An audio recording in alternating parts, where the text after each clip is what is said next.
Hello friends, आज हम लोग एनटीए नेट पेपर 1 का इंटरनेशनल एनवायरमेंटल ऑर्गेनाइजेशंस के बारे में पढ़ेंगे। इससे जुड़े क्वेश्चंस आते हैं। क्लाइमेट और एनवायरमेंटल ऑर्गेनाइजेशंस के बारे में बहुत सारे प्रश्न आते हैं, तो इसे हम 2 पार्ट में पढ़ेंगे। आज पार्ट 1 है जिसमें हम 10 इंटरनेशनल ऑर्गेनाइजेशंस के बारे में जानेंगे और फिर अगले पार्ट में फिर हम आगे बाकी जितने बचे होंगे उनके बारे में जानेंगे।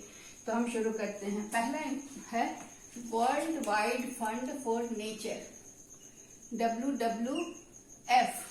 ठीक है, तो ये एक इंटरनेशनल एनजीओ है, नॉन गवर्नमेंट ऑर्गेनाइजेशन है। इंटरनेशनल है लेकिन अंतरराष्ट्रीय है और ये 1961 में 29 अप्रैल को स्टैब्लिश हुआ था। ये इसका नाम था वर्ल्ड वाइड फंड ओनली, उसमें नेचर नहीं लगा हुआ था। अब उसके बाद उसको नेचर भी लगाकर इसको ज्यादा स्पेशलाइज कर दिया गया। एडवोकेट ये क्या बताता है कि वाइल्ड एनिमल्स और जंगल का प्रिजर्वेशन पे जोर देता है।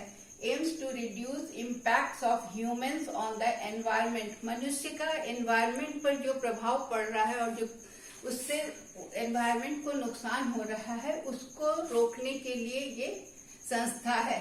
और इसका हेड क्वार्टर है रियू मैनोरे 28 ग्लैंड वार्ड, स्विट्जरलैंड में।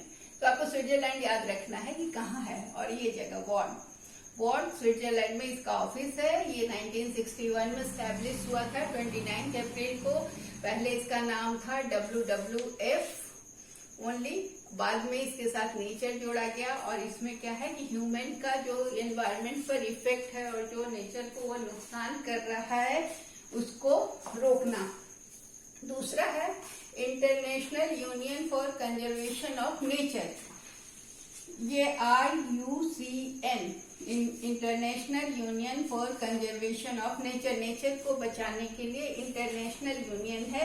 इसका पहले नाम था वर्ल्ड कंजर्वेशन यूनियन, या और फिर इसे international union for the protection of nature के नाम से भी जाना जाता था। ये सब आपको याद रखना होगा, ये पूछा जा सकता है कि IUCN का पहले क्या नाम था। तो पहले नाम था world conservation union and international union for the protection of nature. यहाँ ये किस चीज पे काम करता है कि how natural resources should be used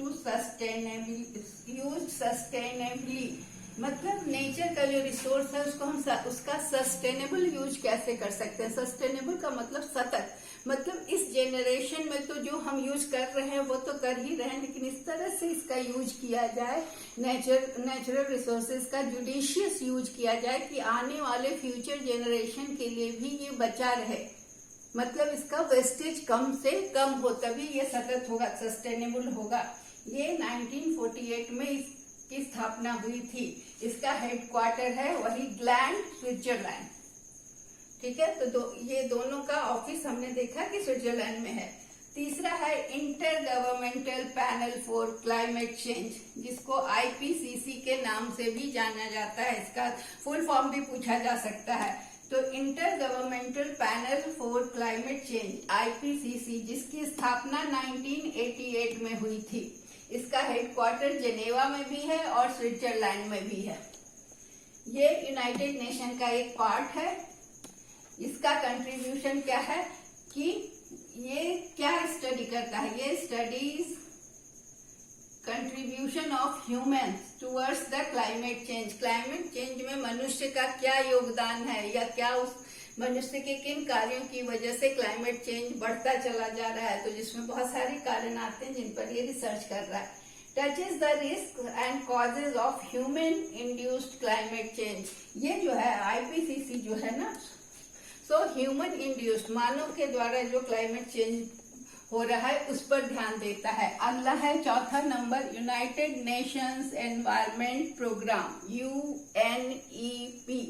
इसकी स्थापना 1972 में हुई थी और इसका हेडक्वार्टर केन्या की राजधानी नैरोबी में है। ये किस चीज पर, ये कहाँ है, 1972 में स्टैब्लिश हुआ था और इसका हेडक्वार्टर है नैरोबी में, जो केन्या की राजधानी है। ये फोकस करता है कि how to respond to environmental issues with excellence coordination. तो किस तरह से हम एनवायरमेंटल इशू को कोऑर्डिनेशन के साथ उसको टैकल करें, कैसे उसको हैंडल करें, इस पर जोर देता है। यह इस पर भी फोकस देता है कि green economic development, terrestrial ecosystem, जो जमीन का इकोसिस्टम है, जो धरती का इकोसिस्टम है, उसको कैसे मेंटेन किया जाए। समुद्री मैरीन मैनेजमेंट, समुद्र का मैनेजमेंट में समुद्री जीवों की रक्षा, क्लाइमेट चेंज, इन सब चीजों पर वो स्ट्रेस देता है। इसका फोकस क्या क्या है? तो green economic development. Green economy का क्या मतलब होता है कि पेड़ों का कम से कम कटाव हो, ग्रीनरी मेंटेन किया जाए। तो पेड़ों का कम कटाव को रोकना, टेरेस्ट्रियल इकोसिस्टम को मैनेज करना, जो धरती का इकोसिस्टम है उसको मैनेज करना, मैरीन मैनेजमेंट मतलब समुद्र के जीवों की रक्षा करना, और क्लाइमेट चेंज को चेक करना या हैंडल करना। अगला है वर्ल्ड मेट्रोलॉजिकल ऑर्गेनाइजेशन, WMO। ये 1873 में फॉर्म हुआ था और इसका नाम WMO 1950 में दिया गया। ठीक है, ये बहुत पुरानी संस्था है। इसका हेडक्वार्टर जेनेवा में है और स्विट्जरलैंड में है। इसका कार्य क्या है? यह इंटरनेशनल कोऑपरेशन डेवलप करता है। किसमें? जियोफिजिक्स में, हाइड्रोलॉजी, एटमॉस्फेरिक साइंस और क्लाइमेटोलॉजी, इन सब चीजों पर ये सहयोग के साथ, इंटरनेशनल सहयोग, अंतर्राष्ट्रीय सहयोग के साथ इन सब एरिया में काम करता है और इसका कंडीशन को इम्प्रूव करने की दिशा में काम करता है। अगला है 6 इंटरनेशनल व्हेलिंग कमीशन, IWC। ये व्हेल मछली की रक्षा के लिए कमीशन बनाया गया है। ये किस पर आधारित है? International convention for the regulation of व्हेलिंग, ICRW के सिद्धांतों पर आधारित है, जो कि 1946 में स्टैब्लिश हुआ था। इसका फोकस है व्हेल मछली, व्हेल की रक्षा, व्हेल को कैसे प्रिजर्व किया जाए, व्हेल की संख्या कैसे बढ़ाई जाए, इन सब पर स्टडी करता है। इसका व्हेल का कंजर्वेशन इसका मेन एरिया ऑफ फोकस है। IWC का इंटरनेशनल व्हेलिंग कमीशन, इसका हेडक्वार्टर इम्पिंगटन कहाँ है? यूनाइटेड किंगडम के इम्पिंगटन नामक जगह पे है। फिर है bird life, 7 number, bird life international.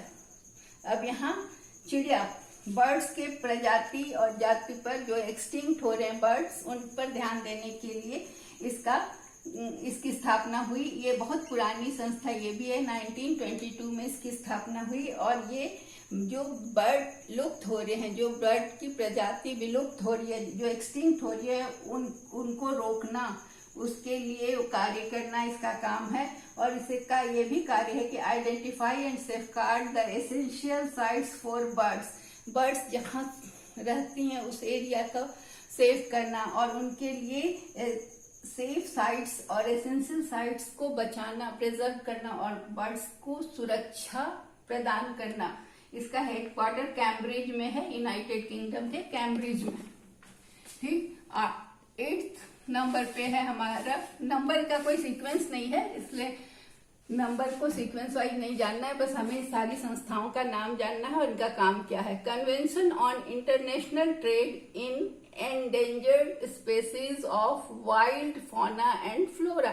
जंगल में जो फ्लोरा और फौना है उसको बचाने के लिए ये संस्था है, जिसे साइट्स के नाम से भी जाना जाता है। इसका फुल फॉर्म है convention on international trade in endangered species of wild flora and fauna. ये 1973 में इसकी स्थापना हुई थी और ये 1975 से काम करना शुरू किया। इसका हेडक्वार्टर जेनेवा और स्विट्जरलैंड में है।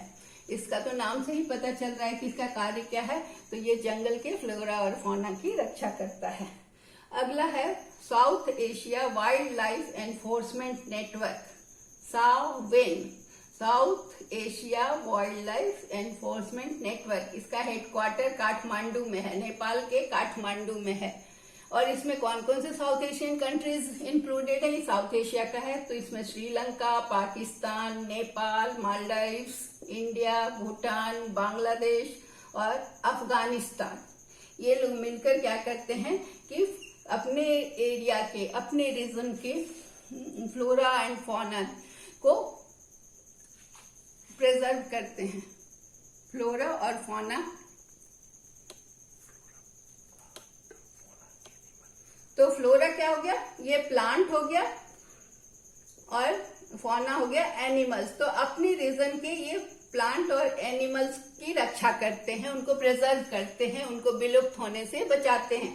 फिर ये है 10th, last but not least, because we will study more such organisations in next video, because it is 10 and it will take too much time if I include all the international organization in one video, so I will present them in next video.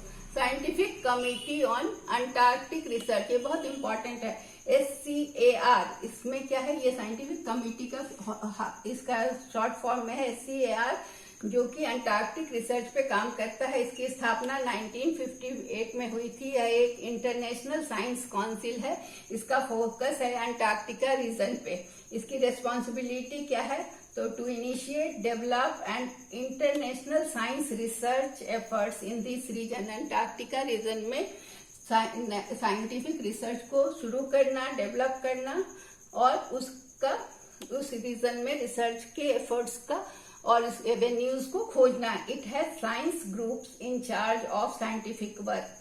इसमें जो काम करते हैं उसका एक science group है जो कि इस तरह के कार्यों का इंचार्ज होते हैं। तो इस तरह से हमने 10 इंटरनेशनल एनवायरमेंटल ऑर्गेनाइजेशंस को देखा। ये आपके लिए बहुत इंपॉर्टेंट है, बाकी के हम नेक्स्ट वीडियो में देखेंगे। Thank you.